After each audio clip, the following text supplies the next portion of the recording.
सास बहू का लिव इन रिलेशन। नेहा खुले विचारों वाली लड़की थी।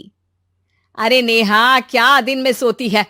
ससुराल में ऐसा नहीं चलेगा, वहां तो काम करना पड़ेगा। काम जितना काम होगा कर लूंगी माँ, पर अगर कोई ये कहे कि सारा आराम छोड़कर सिर्फ काम ही करना है तो ना भी ना, मुझे नहीं करनी शादी। अरे कैसी बात कर रही हो? अच्छा चलो जाकर नहा लो, मैं नाश्ता लगा देती हूँ, फिर तुम्हें कॉलेज भी तो जाना है।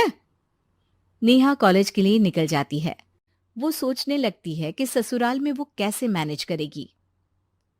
क्या हुआ नेहा, परेशान लग रही हो?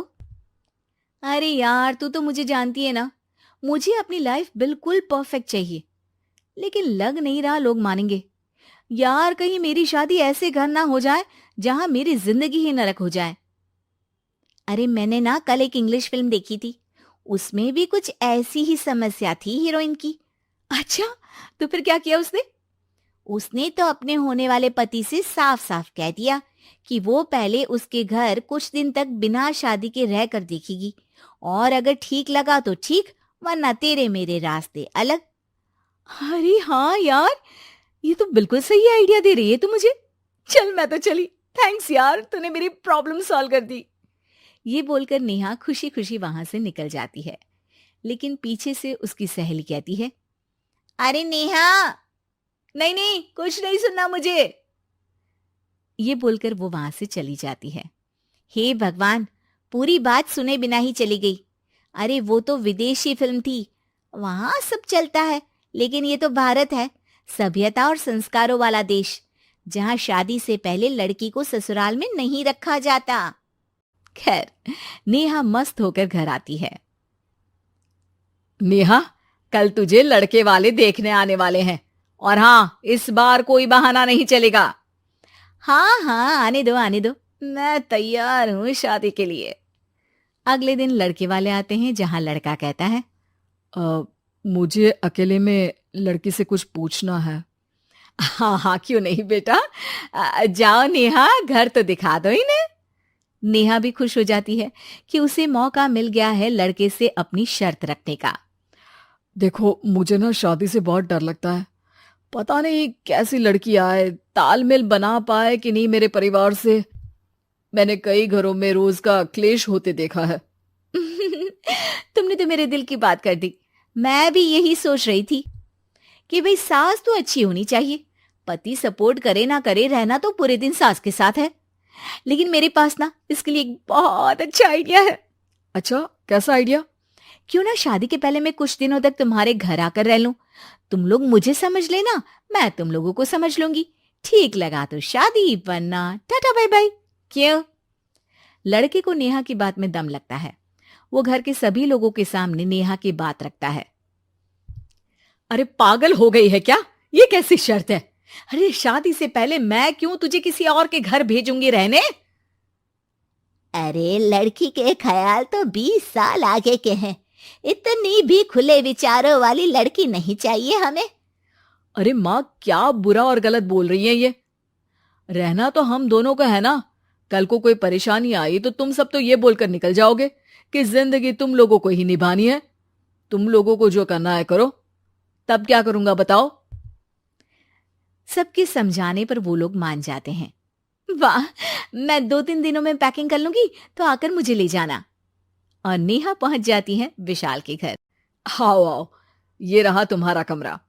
इस घर में तुम एज अ गेस्ट रहो, लेकिन माँ तुम्हें बहू की तरह ही ट्रीट करेंगी, और तुम भी उन्हें सास की तरह ही रखना।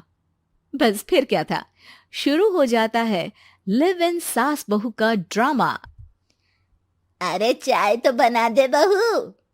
जी सासू माँ, अभी लाई। नेहा चाय लेकर आती है कि बस चाय लेकर आई हो, इसके साथ पकोड़े भी ले आती। लेकिन आपने तो बताया ही नहीं कि आपको चाय के साथ पकोड़े भी चाहिए। हाँ हाँ, अब तो पता चल गया ना। रात को खाना खाने के बाद नेहा किचन में खटर पटर कर रही होती है। क्या हो रहा है वहां नेहा? माँ जी, मैं ना रात को अदरक वाली चाय पीकर सोती हूँ, ये मेरी आदत है। अच्छा, तो जरा मेरे लिए भी बना देना। दोनों सास बहू रात को चाय पीती हैं। अगले दिन, नेहा, मैं मंदिर जा रही हूँ, मेरी साड़ी निकाल कर बेड पर रख दे। नेहा सास के लिए साड़ी निकाल कर रख देती है। वो देखती है कि उसके आने के बाद से सास ने घर का कोई भी काम करना छोड़ दिया है। यार मैं क्या करूं?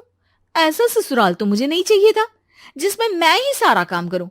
मैं तो ऐसा घर चाहती हूं जहां सास और बहू दोनों मिलकर किचन में काम करें। हे भगवान, रात को चाय पी ली, पेट में गैस बन गई, अब तो चला भी नहीं जा रहा है। मुझे तो ऐसी बहू चाहिए जो हेल्थ के प्रति कॉन्शियस हो, क्योंकि वो ठीक रहेगी तभी तो मैं ठीक रहूंगी। दोनों समझ जाती हैं कि वो लोग एक दूसरे के लिए नहीं बने हैं। अगले दिन, नेहा, जरा चाय तो ले आना। नेहा चाय के साथ चिला भी बनाकर ले आती है। सास खा पीकर सो जाती है। अगली सुबह, तेरी बुआ सास आ रही है, उसे मैंने तेरे बारे में बताया है। तभी वहां गंवार से एक महिला आ जाती है। चलो यहां से निकलो, कुछ नहीं है खाने के लिए, जाओ। ए नेहा, तमीज से बात करो, ये मेरी ननद यानी आशीष की बुआ है। हाय रे दैया, इतनी आकड़ वाली लड़की! अरे यही है ना जो शादी से पहले ही आकर बस गई है यहाँ पर। बस नहीं गई हूं, बसना है या नहीं ये डिसाइड करने आई थी, लेकिन इन लोगों के रिश्तेदार इतने गंवार हैं तो मैं तो ना कर रही इस घर में शादी। और भाभी, और क्या कमी थी हमारे आशीष में जो आपने ऐसी लड़की की शर्तों को मान लिया? अरे वो तो आशीष के कहने पर मैं झुक गई, वरना ऐसी लड़की को तो मैं घर में घुसने भी ना दूं। ए हेलो, ऐसी लड़की कैसी लड़की? हाँ, बिना समझे बुझे शादी कर लूं? अब तो समझ गई ना कि हम लोग गांव के हैं। भाभी को खाट पर सोना और रिश्तेदारों का गांव से आना जाना तो लगा ही रहना है इस घर में। हाँ हाँ, मैं तो किसी मॉडर्न घर में शादी करूंगी। ये बोलकर नेहा वहां से चली जाती है। अपने घर में आकर नेहा कहती है, ना मां ना, लिव इन में रहकर देख लिया, ये गांव के लोगों का कोई भरोसा नहीं है। खैर, नेहा की शादी एक मॉडर्न घर में हो जाती है जहां सास कहती हैं, हे नेहा, मैं टेनिस खेलने जा रही हूं, आओ तो जूस बनाकर रखना, और हाँ, वॉलनट्स और ओट्स भी बना लेना। जी माँ। माँ मॉम बोलो डार्लिंग, माँ इज ओल्ड फैशन। बेचारी नेहा सर पर हाथ रख लेती है। हे भगवान, ये सास तो सास ही होती है, गांव की हो या शहर की।